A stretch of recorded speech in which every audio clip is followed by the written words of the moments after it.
Why are you here on Earth, Maejor? If I could simplify it to one word, it would be to love. How are you feeling right now? Right now, I feel really grateful, really alive. And then that's when the cancer came. And so, I started feeling like just illness in my body. I didn't know what was going wrong. I would feel pain. Different doctors would give me different diagnoses. And when I finally found out that I had to go to an oncologist and they say you have this rare form of this blood cancer, which is actually like some type of mutation on my genetic code where it was just something different that was causing my body to just act differently from others. At that moment, I was just like, whoa. It was kind of like everything came to a stop. When I listen to certain sounds, because at the time I wasn't even, meditation, now I love meditation, but at the time, like, meditation was like a far leap for me to get into, for me to just sit there. Like, that doesn't, for most people, I think hearing this, a lot of people, they're like, listen to a tone, listen to a sound or some type of song. First thing I noticed was it helped me to just be more at peace, more present, and more relaxed. And then everything followed from there. How are you feeling right now? Right now, I feel really grateful, really alive, really energized, got some good sleep. So I feel good, yeah. What about you? How are you feeling? I slept at around 1. I can't imagine you got that much sleep. I slept at around 1. I went to an ice bath this morning. Okay. So I did the cold plunge, hot bath, and now I'm alive again. Back to life. Back to life, back to reality. Yes, I love it. I feel so ecstatic. When you were on the stage, I was just... Yeah. That is so beautiful. It was so cool. Like, even after that, after party, there were some people came up, and I was always like curious, how do people receive it? There was a few people. This one woman said, I was crying during it. Something unlocked that I didn't know that I needed, and she's like, I don't know why, I just had tears. And I was like, wow, this is so good to just see people actually receiving it and getting something from it. And they were sharing back with me some reflection. So I was like really, really super grateful for that, yeah. So what is Dragonfly to you after you've seen it? Well, I like that also. I like that you said this is opening a heart, because that's what I felt. I felt like, well, first I felt that this was, and I told a lot of people this is really cool, because I thought that, we go to festivals all over the world, but usually they're very narrow. It's usually all music or all business or all spirituality, all consciousness. And I feel like you guys kind of found a really cool way to bring so many worlds together. And I feel like that's the future of what festivals will be. It's a bit of everything, but a lot of just synergy, a lot of overlapping, a lot of great energy. And then I like about the opening up the heart, because, a lot of people, even a young lady we spoke to yesterday who was your friend, she talked about how when she got there, it helped her to feel just the resonance of the people. It helped her to feel more calm, more at peace. And we totally felt that. So yeah, I love that. And then the third thing is the opening up the heart for this is cool, because there's a song that on the new Justin album, actually one of my favorites, called Open Up Your Heart. And I think that that's a key, that if we can all have more of an open heart, we can treat each other better, we can raise our frequency, we can have more love. And so Dragonfly hit all of those points. So thank you guys for putting that together. I am so grateful to be hearing that from you, because looking back, we have known each other for almost a year. Almost a year. And the first time that we met, we totally connected at that point. The one thing that I felt was, this man is so warm and so kind. Wow. That was the love that I felt from the stage as I was in the audience. And I just thought, wow, wouldn't it be amazing if one day we'd get to connect and share this love with so many people? And while you're here in Thailand, I told you this, and I thought, how can we share more about sounds, about frequency, and how can we spread the love? So that's why we are here today. That's why we are here. That's why we're here. So for the next few minutes, hour, I want to deep dive, because there'll be so many takeaways that you can take away, I can take away, the viewers can take away. In long and shorts, we're going all around. Let's go. Let's go. Let's do it. That's how we film now. We just go all around. Yeah. Because this morning I came into the studio and I saw the script and I'm like, interesting. We prepared all of this. And I thought, I also have the script right now that's in my head after seeing your face. And the question that comes to mind is, Why are you here on Earth, Maejor? That is a good question. If I could simplify it to one word, it would be to love. And I have only one tattoo. It's a small heart on my eye. And love was what I found was the most common, there's so many things we could disagree on, as, food, where to live, this, ways of life. But love is the through line and thread that all of us want, we all experience, we all want to share love and be loved. And so I think that if I can even just 1% help increase the love in this planet, my mission is complete. When did you first felt love for the first time? Going back to your childhood? Yeah. What comes to mind? Oh man, what comes to mind is, you just took me back there. So I used to go in the summertime to Jamaica and visit my parents and my grandparents. And for some reason, I'm thinking about my grandmother giving me this passion fruit juice. She would grow passion fruits, on her tree, and she would take it and make the juice. And I remember feeling just so much love when she would hand it to me, and I would drink it, and just that connection of us sharing that moment. And she's no longer here, but she lives with me, and her name was Edna Mae, M-A-E. And so this is why my name is spelled M-A-E-J-O-R for, our grandmother. So grandma was definitely some of my earliest memories of love, yeah. What do you remember about her? Just warm love, energy, like, so just full of life, full of, she was serious though, like she would, hey, don't, come back and do this. But we had crazy summers in Jamaica. She had a big garden, and there would be goats coming to like eat some of her plants, and we would run outside and throw the stones to make the goats run away. And so I just remember say, Brandon, the goats are coming, and I go out there and throw it. So yeah, I just remember my grandma was just so full of love, so full of life and energy, and I think that our ancestors and those ones before us carried away. They their prayers and their energy and their passion pours into us, and it opens up the pathways for us. And I believe that their prayers and intention keep guiding us long, even after they're no longer physically here, they're still here. What about you? Do you have any experiences with your grandparents?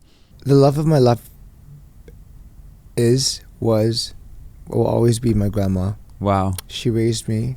When Wow. people tell me, who do you love most in your family, I didn't think about my mom or dad. I thought about my grandma, who passed away recently. I remember growing up with her at home in her house while my parents were living abroad. And I remember going up to her and say, I finally have someone that I love. Wow. And she said, this is at the age of 17. Wow. She said, is he cute? I said, how do you know I'm gay? I'm your grandma. Of course I know. And it's okay. Wow.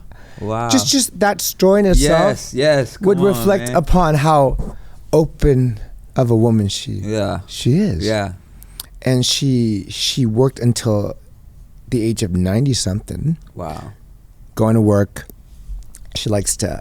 She runs a business in delivering newspapers. So she likes to go to the office and counts the money. I tell my grandma, please stay home. She's like, no. You got to keep counting money. I like that. You got to keep counting. You got to keep counting money. And that's the thing that I realized made her become so super strong as she aged. And she remembers everything because she counts money every day, Maejor. Her brain has got to be on point to handle the money, yeah. We take money for granted. We transfer into your account, but we don't physically count it. Physically have it, yes. So you know what I did? I just bought a money counting machine. I love that. Yeah, and you hear that sound. Ding! Yeah. And in terms of feng shui, the abundance flows into your house. And what I notice is where attention goes, energy flows. So if you're having it, holding it physically every day, seeing it, it's a whole, you're bringing it into your experience. And you're right, like things have become so digital. Even, this is why I'm glad we can sit here and physically do this. The human experience, I believe in the future will even, be more valuable. Physically being able to be with someone and in their presence and in their energy is like, it's amazing because like you say, like now everything is, we look at the account and we see our money there, but we don't physically have it. We don't ever really engage with it, and it can be seen like it's something so far away. I never had a good relationship with money. Really? Growing up, I was a poor kid. Yeah. I was raised in Brooklyn, Bay Ridge. So I was this Asian Thai family living there. And we were okay, had pizza, we cooked food, but we weren't a rich family. Mm-hmm. So for me, it was when you go into a restaurant, you know right away that you try to avoid ordering the expensive dishes.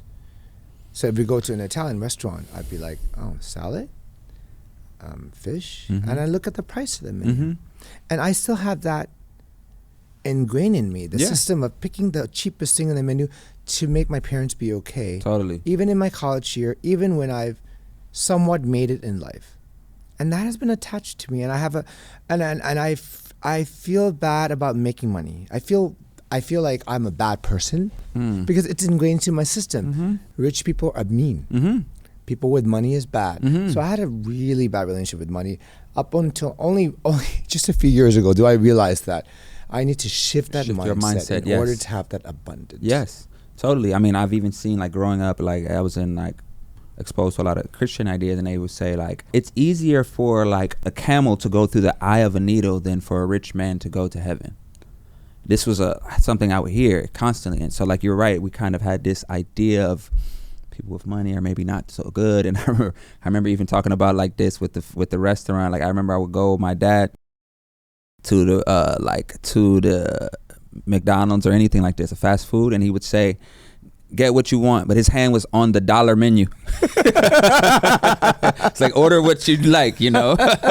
These are don't think about a combo, none of this. So yeah, it's right. And oftentimes, you know, these things are just things that we've come up with, and it's great when we can break some of these, you know, cycles of habits and things like this and realize, because it's true, like having money, money is a tool and it's energy. It's not, doesn't make you a bad or a good person. It's what you do with it when you have it. It's your intention. You can take this money, the same money, and you can either, you know, go buy weapons, or you can go buy food to help other people and, you know, start programs to help. So it's just really your decision and your intention with it. It's not the actual thing. Yeah.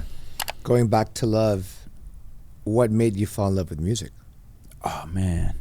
So what was it? Yeah. Do you remember the first song that you hummed to, sang to, Yeah. and then thought, okay, I love this? Yeah, so there's 2 points of me falling in love for music. So the first time I can remember being like, whoa, what is this? I was listening to, my dad showed me, rest in peace, you know, he showed me Stevie Wonder, a song, and I remember hearing this like magic, like it was even like My Sharia Moore, something like this. And I remember hearing this as a kid, and I was just like, whoa, what is this magical, beautiful, sound like harps and like angels, and like, whoa, what is this sound I'm hearing?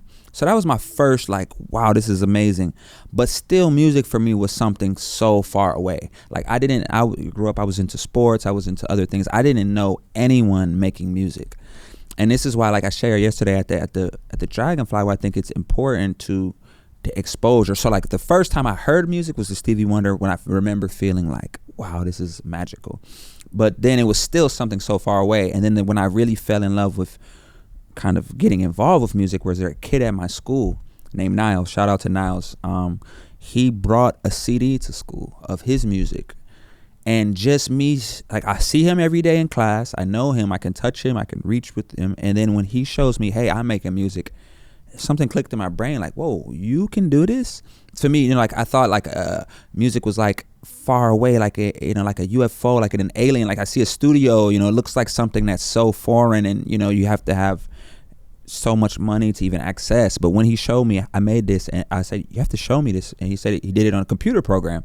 I said, show me how to do this. And when I first like found that program and I started creating, I was like in love. Like my brain was just exploding with like connections of like, wow, I can create something. I can walk into a room with nothing and walk out and now have something that I can play for people, and it'll affect their mood. And now, you know, my friends are dancing, and my mom or whoever, I have something that I didn't have when I walked in, and it's invisible. So it's not like I can grab it. It's something that you can't see, but it's very real, and it's affecting the energy. And so that was when my love for music really like got serious, when I was just like, whoa, it's like felt like magic. Like I literally can have nothing, walk in and walk out, and now there's something that, you know, other people can experience, and I can share my feelings and emotions and just share, you know, with other people. And so that was when I was like, wow, music is just incredible. You know, it has the power to connect beyond barriers, beyond borders, beyond language, beyond race, beyond age. It was just one of those things. And so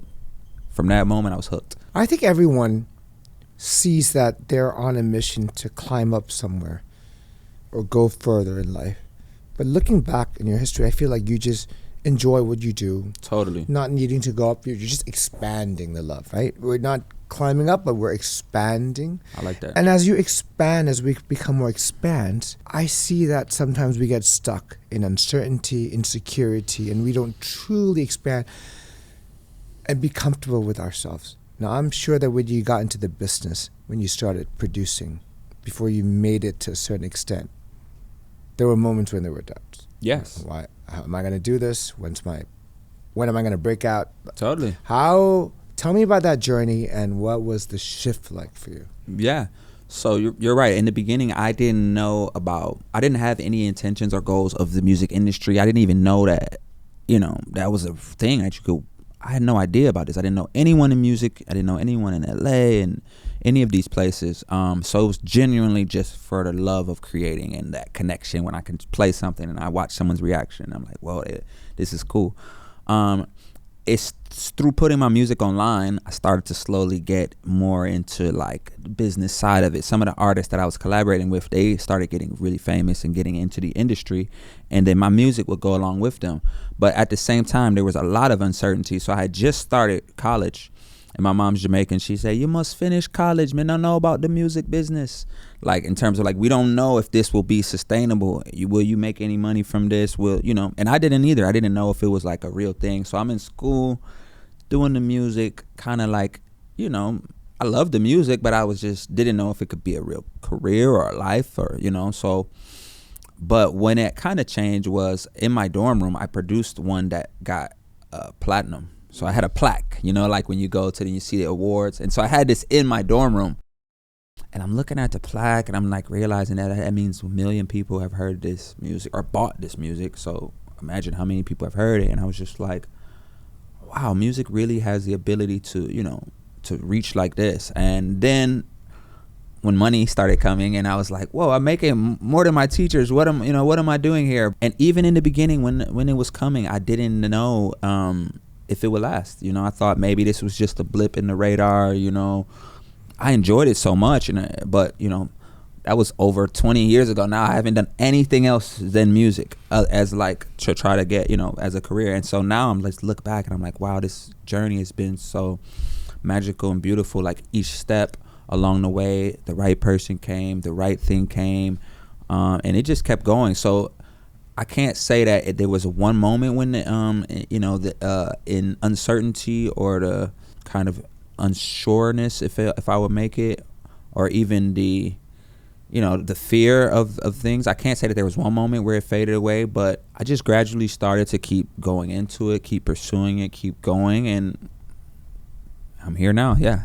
Your team, the best team ever. The Frequency School, We're the Frequency School, yes. All of them. They're amazing, loving people. And the word that Sabina, our operations manager, the heads of everything at Dragonfly, said about your team is everyone is so considerate. And I mentioned this to you guys. Yes. I think consideration, other than loving kindness and compassion, is so important in the world. How did you get to meet all of them? Well, so our team, thank you for saying this, by the way, because without the team, I couldn't do any of this. Like, it's totally a team effort. Everything we do is all the team. They actually do more than me. I just show up and, you know, do my thing. But so from our team, Kingsley and Lee, who are two of our co-founders of Frequency School, we actually grew up together in Michigan. So this is relationships over 20 years old. We've known each other. We've fought together, we've cried together, we've been with each other. You know, I was there with, you know, the child being born, like all of these things, you know, through our growth. Aaron as well, we totally grew up. He filmed some of my first music videos, like original, you know, when we started. So these are, you know, people who we've been with forever. And then as well as Martina, who's become an integral, amazing part of our team. We met on this journey, on the same thing, doing, we were in the Web Summit in Lisbon. and the frequency and the music and energy brought us all together. And so I believe totally that the sum is greater than the parts. So, you know, I can do something by myself, but when me and you come together, like this conversation, it's not just 2x, it's 4 or 5x. You know, it's so when you get 3, 4, or 5 people, like I see you guys have, we felt the same way about the Dragonfly team. We were saying, whoa, this team's awesome. When you get that many people working in unison, you get magical, powerful results. We're just getting started with all the things we're really doing. We have recently announced our 11/11. We got an international an international holiday made. So it's called World Frequency Day, officially recognized. And this is all the team's doing, where we will now be encouraging people to lean into how they can use sound and energy, frequency for wellness from their mind, body, and spirit. And once again, this is all because of the team. So I just kind of, you know, I set the tone of where I want to go, and I keep that. And then I'm flexible on the details, and I trust that they will, you know, they have my back. They want to make the best thing, and we just keep going. So thank you for sharing this, because beautiful team that you've got there. Amazing team. And beautiful initiative that you're having, and I'm looking forward to 11/11. 11/11, World Frequency Day. Either that, or you shop till you drop online. Shop till you drop. You can do both. Got the money machine going in. It's gonna be. It is the day that I think you have the most sales online, right? Really? People love those double-digit days. I love that. Yeah. Hey. Right. And then whenever you think about the day where people pay most to buy stuff online worldwide, that's the same day that you connect with frequency. There we go. And you heal yourself. I gotta load up my money counter. I want to go to the conversation where you talked about this so many times. I am a musician, and I am very good with keys, with tones. Right. There's something about music that I truly love, and reflecting back, that's what I want to discover more about, because I know that I grew up, the first thing that I enjoyed most was music. Music, yeah. Listening to music, singing, wanted to always become a singer. And then that dream broke off, and I came back to Thailand. And it was just like, no more music and stuff. I want to do musicals. There's this really awesome video that I watched. There's from this guy called Wayne Dyer. And he made that book called Power of Intention. But he says, don't let your music die inside of you. And it means like whatever that is that's inside of you, that you feel that calling, make sure you do it. And whatever way that is. So I'm excited to see what what you come up with. We're gonna connect on the other side at the end of October. Yep. Everything is meant to be. Divine timing, yes. Yeah, I trust it. Yeah. I want to go back to in your 20s. You finally, as you were enjoying life, and then you've been like a lightning struck. Yeah. Right. Tell me more about that journey. Yes, it was like I was on. I went from 0 to 100 in terms of career. In terms of music. So I was in Michigan, far away from the industry, as I said, through the internet, which is why, some people give social media and all these things a bad name. And I understand, because there is a lot of challenges with the doom scrolling and all of this. But to be honest, without that social media, my music, I pretty much had no chance I didn't know anyone in there. But once I got into the industry through social media, through internet, through technology, it just started going. And I worked with this artist, and I started working with Atlantic Records, and I started working with, I did a song with Drake, who became super famous. Then I did a song started working with Neo, then Monica, then Mary J. Blige, all of these people who I looked up to and had never even dreamed of meeting, let alone collaborating with. Nicki Minaj, all these people just boom, boom, boom, boom, boom. And I'm just like, all of a sudden I'm flying around. I'm like on fire in my music. I'm on fire. I'm an in-demand producer. I'm going to Los Angeles. I'm staying in all these cool hotels. I'm having all these crazy experiences that I had couldn't even imagine or dream of. And I was just really like, wow, this is like, I related a lot to where you said about feeling bad, because I was like, honestly, a little bit feeling bad, because I'm like, whoa, I'm having so much fun doing what I love, and I'm making money from it. And there's people out hammering nails in the heat, and will never be able to get the money I'm getting from creating some invisible sound. So I had a bit of guilt, a little bit of how is this fair? Almost like, how is this fair to the universe? Like, what is going on? And so I decided then, I'm going to use the money I'm making from the music to make some type of education program, some type of school for music for underprivileged kids. This was my vision from in my 20s, early when I first started getting a lot of success from the music. But I was thinking the timeline was when I'm finished with all of this, pop, hip hop, like I'm in this world. When I finish this, when I'm older and I got some time to just relax, I'll do it. So I'm thinking, 60s, 50s, long time away, I'm going to do this. And then that's when the cancer came. And so, I started feeling like just illness in my body. I didn't know what was going wrong. I would feel pain. Different doctors would give me different diagnoses. And when I finally found out that I had to go to an oncologist and they say you have this rare form of this blood cancer, which is actually like some type of mutation on my genetic code where it was just something different that was causing my body to just act differently from others. At that moment, I was just like, whoa. It was kind of like everything came to a stop. And it reminds me of that one, I think there's like Maslow's hierarchy of needs, and it's like, I don't know if it's Pavlov, Maslov, one of those guys. But at the bottom, there's like, your physical, your health, your safety, and then it goes on top of the things, your dreams, aspire, family. But unless you have the basic thing of your health and your physicality and your body, if that's not in right, you can't focus on anything else. You're not thinking about your career. You're not thinking about your dreams. You're literally just trying to physically survive. And that's where my mind switched to. So it went from trying to thrive and break records and, get on the charts all the time and have the hottest record and do all of these cool things to, okay, I need to just survive. So that was the first shift of like, remembering what's important in this realm. When you're young like that, I don't know if this was the same for you, I almost thought I was just immortal. I would live forever and there was nothing could bother me, and I'll die one day and I'm way older, maybe 80, 90 or 100, whatever. That's but when I went through that cancer experience, I went into some of the places I went and some of the treatment, and I would see people getting really sick. Some of them would not make it, some of them did not make it. And I was just presented with a new reality of, what's going on out here.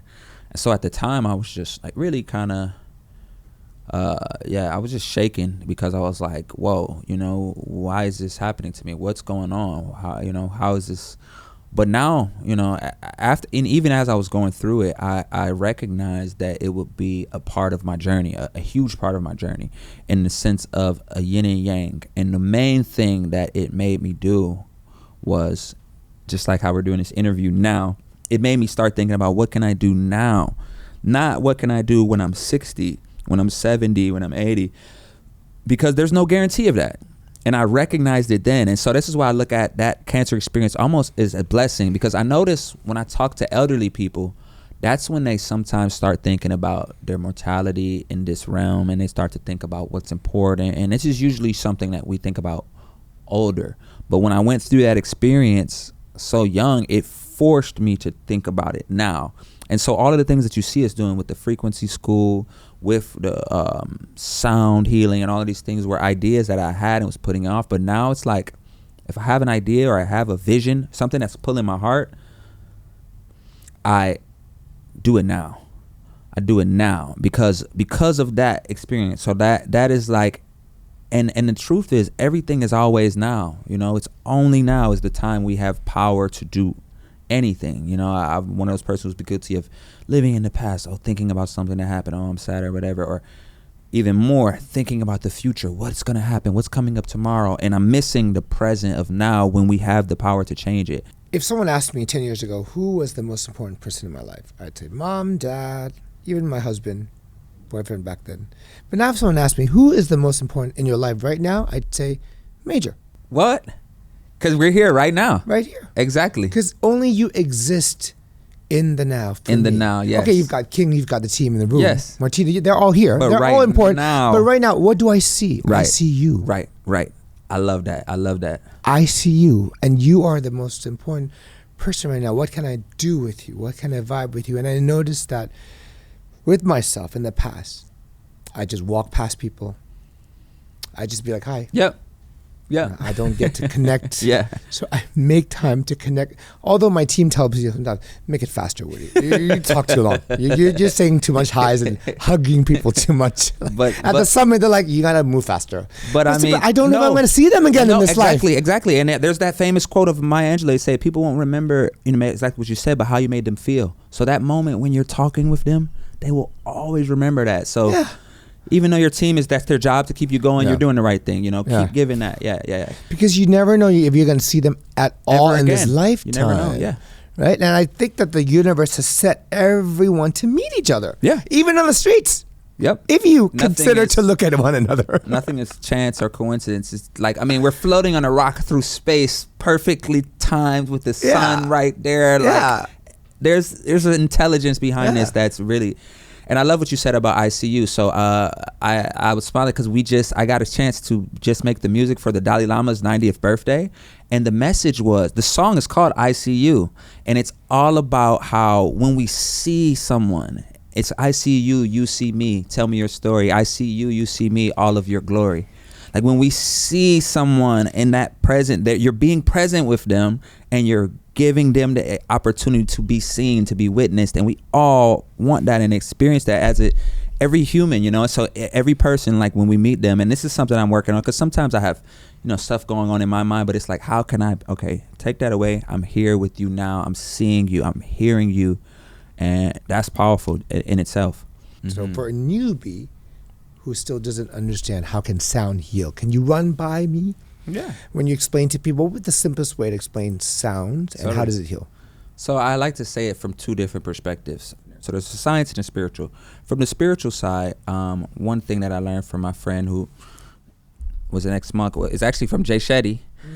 He told, I didn't know what mantra was before. I heard of mantra, but I didn't really know what it was. And one time I was just asking him, because what is monk's mantra, and he said that each mantra is a specific frequency that through the repetition of this saying changes you to a certain state of consciousness. So this frequencies for this consciousness has been passed down through a lineage. And if I repeat it over and over, changes my state to this consciousness.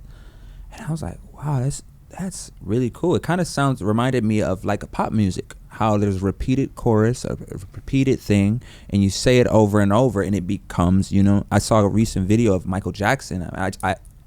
I saw it recently. It's an old video of Michael Jackson where he talks about how a song is like a mantra, and through the repetition, we become what we're saying. And that's why, I think it's very important to be intentional about that. So that was kind of from a spiritual side. I was like, wow, these are specific codes and frequencies that have been passed down through their lineage that they know if I repeat this tone enough, I go into this consciousness, this state. If I repeat this enough, I go into this state. And so that's when I started to make a connection between frequency and our actual being and our body, and how they take that frequency and repeat it to tune themselves into whatever state they want it. Depending on what they want to go, they'll use a different mantra. So I was like, wow, that's kind of cool. I thought that was really cool. And then what kind of really set it into my brain in terms of, because I have like both sides. I'm very woo-woo and very out there and spiritual. And then also I like some type of science and logic. And I started to learn about things called binaural beats. And what binaural beats are is, there's actually a recently declassified CIA document. You can type it in. It's called the Gateway Document, Gateway Experience. But there was this guy that did the Monroe Institute, and they have these whole things about how listening to different tones can measurably change your brainwave state through an EEG. So what happens is there's a slight difference in our left ear and right ear in these binaural beats, in which I embed some of these into the music. And they learn that through listening to it, your brainwaves finds the beat, which is the difference of the two pitches, and it will synchronize to that state. So a lot of times when we're stressed out or anxious, our brain is in high beta state. And there's a machine that measures your brainwaves, so it's not like just an idea that someone thinks. They learn that if you put you listen to these frequencies for this time, your brainwave will shift to maybe, alpha or whatever the intended state is. And so when I saw that, I was like, wow, like you can hook up an EEG, measure someone's brain here and then here. And that's when it was just like, wow, this stuff is real. And the reason I put sound healing in quotes is because some people will listen to music and say, oh, this healed me, or your music healed me. And I say that that's not the truth. What I believe is that we're all connected and all a part of an infinite source of healing. Our natural state, our true state is healed, is one, is whole. And we get disconnected from that through things that happen in our life, through our, whatever. A lot of things happen. And so just like the proper diet, the proper sleep, the proper things can put your body in that right state, the frequency is an extension of this to put you in the right place of homeostasis to where your body can naturally repair and do what it needs to do itself. So I don't look at it as the sound that's healing you. The sound is putting you in a state that allows you to heal yourself. And so, yeah, once I started to see that was real, and then I had some experience with it myself, and it actually was helping me, like especially when I was going through the cancer. We know stress is one of the biggest killers. People, if you're stressed out and you have a disease, you're going to spiral down. And so, once I started to experience it, I was like, wow, this stuff is really real and cool. And I just wanted to be a bridge and hopefully spark some more like evolution of these ideas. And we're on a really cool path with it right now, working with a lot of research scientists, working with people in both science and spirituality, just ways that sound can be used for wellness and help people be the best version of themselves. Not a lot of people know this, but you've embedded those frequencies into popular music by world famous artists, including Bieber. Including Bieber, yes. How did you plug that in? Did you tell him, like, I'm going to put this in? So I told him when I was first starting this stuff, like, I told him, like, hey, because I just wanted to check what it, like, how he felt about it. And you know what? He loved it. Yeah. Most of these artists have a genuine desire. Like, most of I've noticed a trend, like, from the artists that I noticed that are really, like, doing it. They have a real desire to make the world a better place. And if they can do it through their music in any type of way, they love it. And so I told him when I first started doing it, hey, I'm working on this. He said, oh, this is really cool, go ahead. And then, and this was like maybe, I've been doing this for like a little bit. So this was a while ago. I told him about it, made a few things in this vibe. But what was really cool, and I'm like, thank him forever for this opportunity. When he was finishing his last album, there's a lot of songs that I didn't produce or work on. He called me and said, Maejor, I want you to go put some of your frequency magic and your vibes into the songs already. So he literally called me after it was already made. He had a lot of it were done without me. He did it with other people. He said, hey, can you add this layer, this intention into, he's like, I don't know exactly what you're doing, but do it. So my credit on his album, this new one, is officially Frequency Magic by Maejor. Whoa, that was your title. That's my title, yeah. That's Frequency Magic. That's like the first time anyone's like had that title. I made it up. I asked the label, you think you can make me this? They're like, they get on the phone and like, I don't see why not, Yeah. And so yeah, he is one of the ones that is always like, Justin's just like, yeah, he always leading with wanting to make, change the world, make everything better, make people happy. Like he was the leading person of Make-A-Wish, which is like for the kids of showing up. He did the most in history. He's always about how can we, his albums are purpose, believe. So like he is the perfect person for something like this. And what I love is that he's such a trendsetter that I think that other people will now see, oh, he's got Frequency Magic on his album. Yeah. Maybe I should put it in mine. Yeah.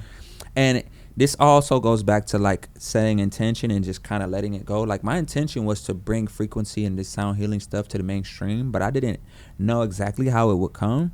So I am so happy for you, my friend. Thank you. Things are meant to be. I am excited for the Frequency School. I am excited for things to come. And you know that the world needs more healing music, and music should always be healing. Yes.